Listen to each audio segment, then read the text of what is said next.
Hello everyone, Chuaz here, and welcome back to the channel. Currently we're about a week and a half into the new Savior event, and right now is about the time where mostly everyone has their hyper burns above level 200, pushing to the end of the Arcane River, maybe around 235 to 245. And since there are a lot of returning players, and maybe even new players coming back or starting their Maplestory journeys during this patch, I thought it would be a good idea to make a nice and concise guide video on Adele, just in case you have a hyperburn Adele that you have no idea how to play, or you're still deciding on who to hyperburn, or you're watching this video past the hyperburning period and you just want some advice on Adele's bossing and training mechanics. Now before we get started, I would highly recommend joining the Adele class Discord, as it has a bunch of resources and people that will be more than willing and happy to help you out in your journey as an Adele. Now to keep this video shorter, I'm only going to focus on Adele's skills and gameplay past level 200, so basically 5th job and bosses harder than Lomian. If you want a refresher on Adele's 1st through 4th job and hyper skills, I would highly recommend watching this video by Maplestory, which provides a great summary of all the skills and what they do and how to use them. Now before we get into bossing and training, let's go over the nodes. And again, if you're unfamiliar with Maple's 5th job, VMatrix, and Nodestone system, a video that I would recommend for this would be Minhooty's node guide, which I thought to be very comprehensive and easy to follow. And both of these videos are just going to be linked in the description. With that out of the way, most Adeles that are boss mules will have 4 main boost nodes, boosting the following skills: Ether Forge and Noble Summons, Reign of Destruction and Plummet, Cleave, Hunting Decree and Grave Proclamation, Ether Bloom and Blade Torrent, and finally Magic Dispatch and Ethereal Arms. However, if you're going to be pushing your Adele to be your main or your second main or just a strong class past level 250, you're going to be making a 5 boost node setup, which I will get to in a few minutes. Now your new class specific 5th job skills include Infinity, Legacy Restoration, Ruin, and Storm. Infinity is considered your main burst skill, and Legacy Restoration is a buff skill. These two skills are on a 3-minute cooldown, making Adele a 3-minute burst class. So whenever you run a full rotation battle analysis, you'll be running it for 3 minutes. Ruin is on a 60-second cooldown and is a mini burst skill that is used along with Shardbreaker, and I'll come back to this when we go over Adele's burst. And Storm is on a 90-second cooldown and lines up with Angelic Buster's Link skill for another mini burst. Now you're probably asking, what nodes should I include for my Adele boss mule? Assuming that your boss mule is at least the standard level 220 boss mule, you should have your 4 boost nodes: Infinity, Ruin, Legacy Restoration, Storm, and decent sharp eyes. However, I do highly recommend pushing your Adele to at least level 230 so you can fit weapon aura and decent speed infusion into your matrix. While Adele does not need a +1 attack speed in the IA in their inner ability, they will need a green pot and DSI to reach the fastest attack speed. And in my opinion, bossing and mobbing will feel so much better with DSI as a part of your matrix. Now, if you're just going to leave your Adele at 230 to 235 as a Lomian boss mule, you're basically fine at this point. You just need to level up your nodes and your gear and you'll be good. However, if you're going to be pushing past to 250 and on, I would begin to include Grandest Goddess's Blessing, Conversion Overdrive, and decent combat orders. Once you have these nodes, this is the order you should probably prioritize your upgrades in. You're going to begin with your 4 boost nodes, and then Infinity, Ruin, Weapon Aura, and then Grandest Goddess's Blessing, Storm, Legacy Restoration, and then finally Conversion Overdrive. And once you reach level 250, you can begin to work on your 5 boost nodes setup. So now how would this work? Well, the 5 boost node setup will include boosting Impale, Resonance Rush, and Shardbreaker. So how do you transition from the 4 boost nodes you have to the now 5 boost nodes? Well, the first thing you're going to want to do is look for a boost node that shares the first main skill that's being boosted by one of your 4 current boost nodes. However, this time, this new boost node will have the boost for Impale, Resonance Rush, and Shardbreaker, which will replace one of these 2 skills from the old boost node. So in my example here, this is my old node that boosts Magic Dispatch and Ethereal Arms, and here's my new boost node that boosts the same skill, but replaces one skill here, which happens to be Reign of Destruction, with the Impale and Shardbreaker boost.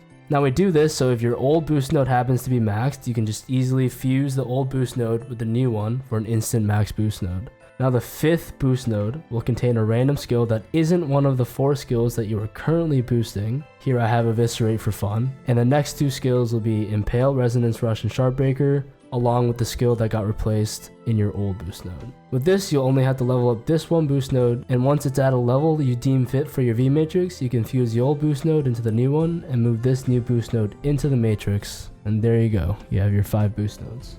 Now with that out of the way, let's quickly go over Adele's hyper skills and inner abilities. So for our hyper skills, it's best to put your points into Resonance Rush Efficiency, Reign of Destruction Persist, Ether Bloom Cooldown Cutter, True Nobility Shield Reinforce, and Ether Guard Persist. Now why is this? Why aren't we boosting our trigger skills? Well, first of all, during bossing, contrary to popular belief, our cleave skill, our main attack skill, actually sucks. It does comparatively a lot less damage than our other skills given that it's our main attack skill. Now we use Resonance Rush Efficiency to help manage our ether so that we only need to use ether for summoning our swords and nothing else. Reign of Destruction will allow you to have more uptime on the summon.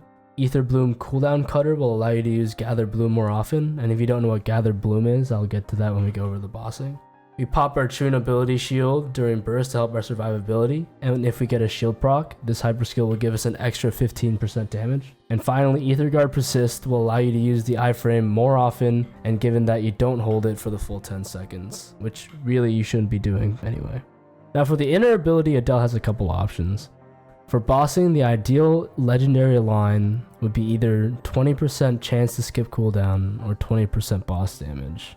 If you don't have a high legion, I recommend to also try rolling for a crit line, preferably the 20% unique crit line. And finally, the last line can be either Mesa or Drop if you want some flexibility between training and bossing, or a damage to monsters with abnormal status if you want like a complete bossing oriented inner ability. Now for training, you'll normally find yourself rotating around the map in a rectangular fashion using Plummet for a faster way down and Resonance Rush for a faster way up.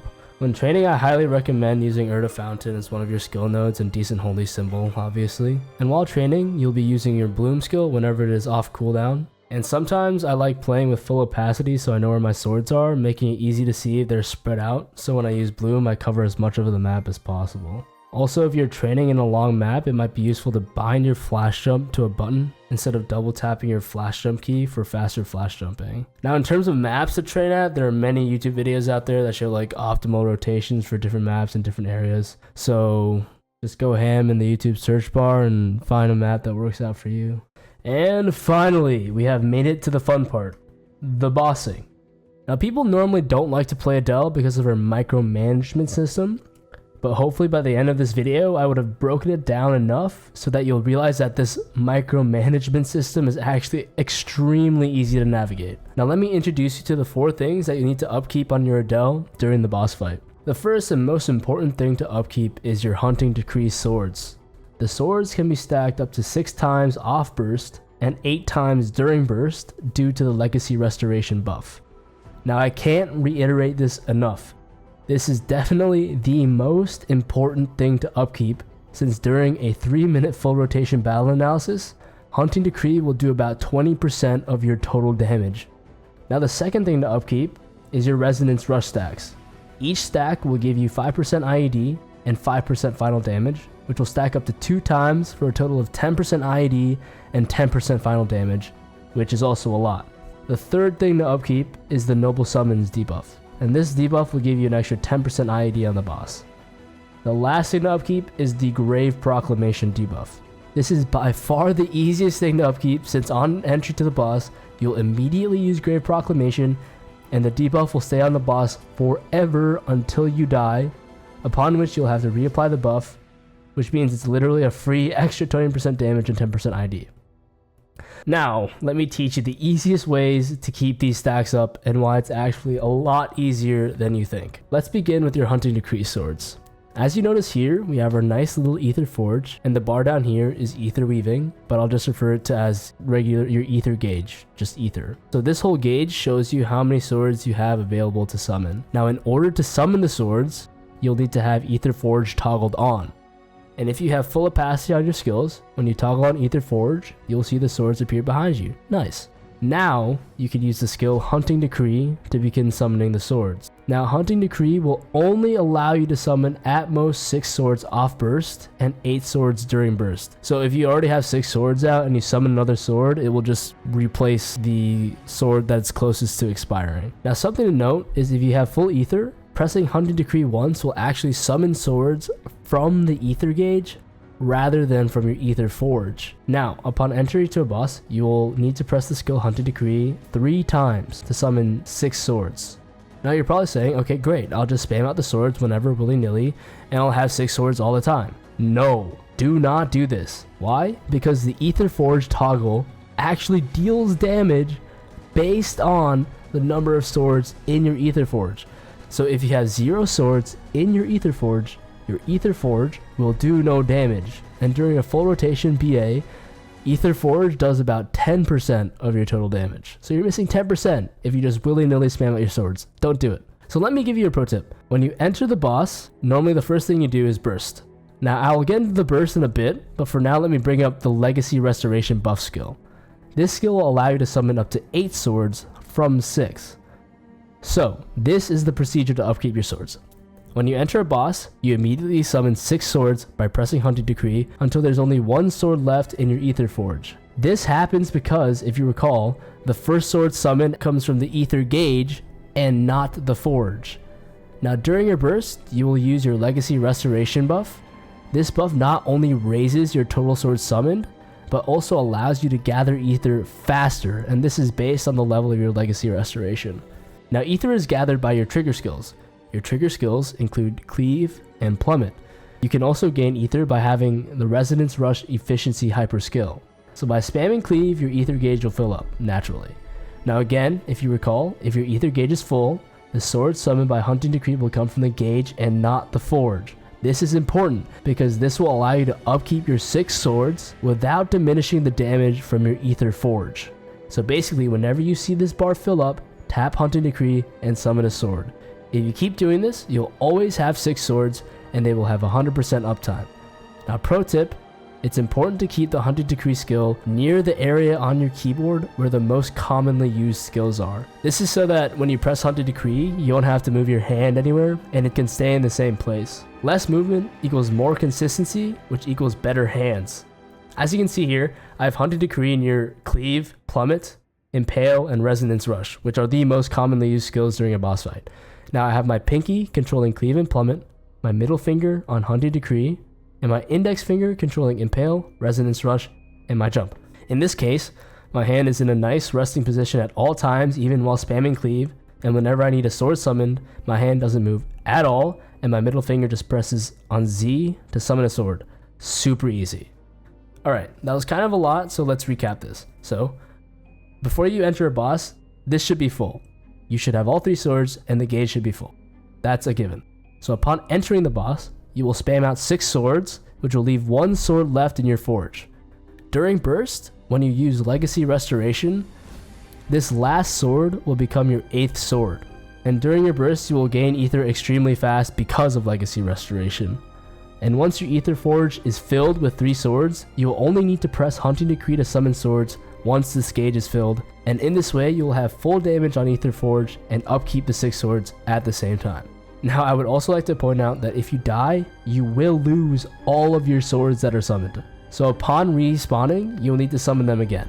And since you probably won't be bursting, it'll take a little bit longer to fill up again, but once you reach that stable point of having 3 swords in the Ether Forge, you can just repeat the same process by summoning a sword once the gauge is filled. It's that easy. Now don't worry if you're in a boss fight and you're still thinking about it. Like if you just do a few bosses, like this is something that you'll eventually get used to. It's really easy, especially if you have like a nice keyboard orientation, just pressing the button, boom, you're done. Oh, I see the gauge fill up, press the button, done. That's it. That's all you have to do. Now for Resonance Rush. These stacks are gained when you use the Resonance Rush skill, or I like to just say Res Rush for short, to a crystal and hit the boss along your direction of travel. Now you'll almost never need to worry about not having a crystal to rush to, since crystals are created by simply hitting the boss by Cleave or your Hunting Decree swords and by other ways such as Shardbreaker. So for example, when Cleave hits the boss and summons a crystal, there's already a crystal instantly on the boss, so by Resonance Rushing to that crystal, it's an instant stack because you're guaranteed to hit the boss. Also, you can use the Impale skill to summon a crystal in 8 different directions, and you can use Resonance Rush to these crystals. So I'll get into this movement in a bit, but for now just keep in mind that this is how you can stack your Resonance Rush. So just Res Rush to a crystal and hit the boss along your direction of travel. Do that twice and you'll have your max Resonance Rush stacks. Now if you recall from my keyboard, I have Impale and Resonance Rush near a place where my hand is comfortable, and you should do this as well because you'll be using these two skills a lot during a boss fight, especially the Rush skill. And when I get into the movement later, you'll realize that the Rush is an excellent movement skill. And not to mention, I would also keep the Impale skill and the Resonance Rush skill close together on your keyboard, so when you link Impale and Resonance Rush together, your hand won't have to move around too much. And to be honest, you won't really have to be thinking about your Res Rush stacks too much at all, given the amount of times that you'll actually be Resonance Rushing throughout the boss fight to maneuver yourself around the boss, and by doing so, you're just going to hit the boss with the Res Rush anyway, so you'll be fine. It's very easy to keep up. Now the Noble Summons debuff. This debuff is applied to the boss in a similar fashion to Resonance Rush. Instead of your character passing through the boss, the swords will be passing through the boss. This debuff is applied when you use the Noble Summons skill to pull the swords towards you, or more colloquially, gather the swords towards you, and when the swords hit the boss, they will apply the Noble Summons debuff. Now this debuff is very easy to upkeep, because as I'll get into later, you'll be doing something called Gather Bloom. This involves gathering the swords to your location using Noble Summons, normally on top of the boss, and then using Ether Bloom to bloom the swords, dealing a ton of damage to the boss. Now a lot of new players make the mistake of not using Gather Bloom off cooldown. For some reason, the Bloom skill is on a longer cooldown than the Gather skill, so you will Gather Bloom whenever your Ether Bloom is off cooldown. And if you constantly do this, the swords will constantly be passing through the boss from Gather Bloom, and you'll be constantly debuffing the boss. Very easy to upkeep. Alright, so the last thing is Grave Proclamation. This is by far the easiest thing to upkeep on the boss. Why? Because once you enter the boss, you'll use Grave Proclamation on the boss, and that's it. This debuff will remain on the boss until you die, upon which you'll have to reapply it again. That's why Grave Proclamation is all the way over here on my keyboard, since I only press it like a maximum of 9 times throughout the boss fight. Now that we know what to upkeep and how to upkeep them, it's time to learn Adele's burst. As I've said previously, Adele is a pretty burst heavy 3-minute class, so it definitely benefits from Oz rings such as Weapon Jump and Ring of Restraint. So that being said, this is how you would perform a burst upon entry into the boss and every subsequent burst thereafter. I want to preface this burst guide by saying I'm going to list every skill you would normally use during the burst, so just saying if you're a lower level Adele and don't have some of the skills yet, you can just ignore them. So now before you burst, you would already have debuffed the boss with Grave Proclamation and buffed yourself with whatever decent skills you have in your VMatrix. Next, you would stack your 6 swords with Hunted Degree, stack your Resonance Rush, buff yourself with Divine Wrath, pop Weapon Aura and Conversion Overdrive, pop Grandest Goddess's Blessing, use Legacy Restoration and tap Hunting Degree again for the 8th sword, pop Rain of Destruction, and finally pop True Nobility. This completes all your stacks and buffs. Now you'll begin by using Will's True Arachnid Reflection, Gather Bloom for the debuff, Infinity Blade, AB Link, your Oz Ring, Ruin, Shardbreaker, and then spam Cleave. Now don't forget to use Gather Bloom off cooldown always. Also, use Rain of Destruction off cooldown always. And also don't forget to use Resonance Rush for mobility to keep up the 2 stacks. Congrats, now you know how to burst. Off burst, you will just be using Cleave and following the technique for upkeeping your 6 swords for Hunting Decree and using Gather Bloom off cooldown. Now during the full rotation, every minute, you'll be able to use Ruin along with Shardbreaker since they share the same cooldown. And every minute and a half, you'll be using Storm and the AB Link. Also, Storm will be affected by the number of swords you have out by Hunting Decree, so it's always necessary to upkeep the swords to 6. Now you just repeat this and recycle this every 3 minutes until the boss is dead. Okay, now obviously it's not going to be that simple. So let's go over all the movement skills and techniques you can use to get out of sticky situations or to have a higher damage uptime. Now to be honest, Adele has an amazing movement kit. She's got an iframe, a teleport, a quote-unquote rush skill, a float, and a plummet. Not to mention you can actually still attack during the float. You can still use Cleave, Gather and Bloom, or Pop Storm if you need to. So my first useful tip would be that Adele's plummet and float provides super stance. This means if you are floating or plummeting, you won't be knocked back by, let's say, Lotus's push or Vihilla's push. Following this, you can actually use float to hover just over the boss's attack range and still hit them with your Cleave, since Cleave has a range underneath you. So this is really good for avoiding attacks but still keeping a high damage uptime. You can also combine your flash jump with a float or a plummet to control where you end up in the flash jump.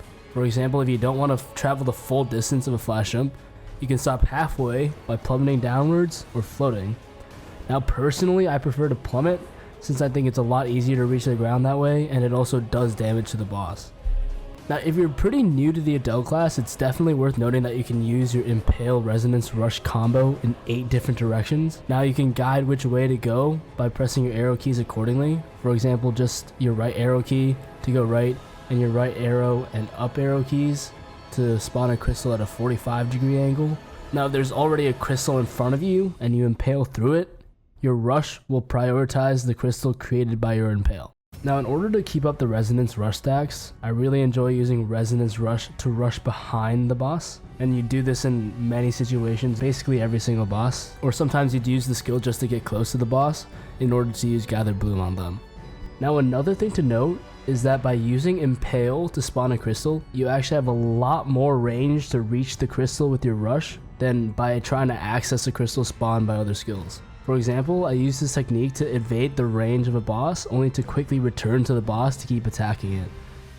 This is also useful for situations such as in Varishilla where you are knocked back, but the Impale Resonance Rush distance is so far you can just easily return to the boss. Another tip I have is when you use Gather Bloom, you don't have to necessarily use Ether Bloom directly after gathering your swords. There's actually a small window of time that you can use Ether Bloom and you don't have to use it at the start. For example, I might jump to a boss, use Gather, jump away from the boss, and then Bloom.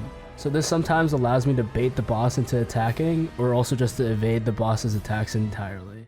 Alright, I think that just about does it for everything about Adele past 5th job. Like, I know I didn't go into the 1st to 4th job skills, but there are videos out there to cover those. Hopefully you guys did learn something from this video, and I'm pretty sure I probably missed 1 or 2 things. And if you have any suggestions or any other tips, you can also leave them in the comments section below. And don't forget, I also upload all my bossing VODs from the first time I cleared a boss, so I have bosses ranging from C Vellum all the way up to C Gloom and Hard Vihilla. So if you need any tips from those videos, you can go back and watch those as well. So yeah, if you have any questions, comments, leave them in the comment section below. Don't forget to subscribe for more guides, and yeah, see y'all later.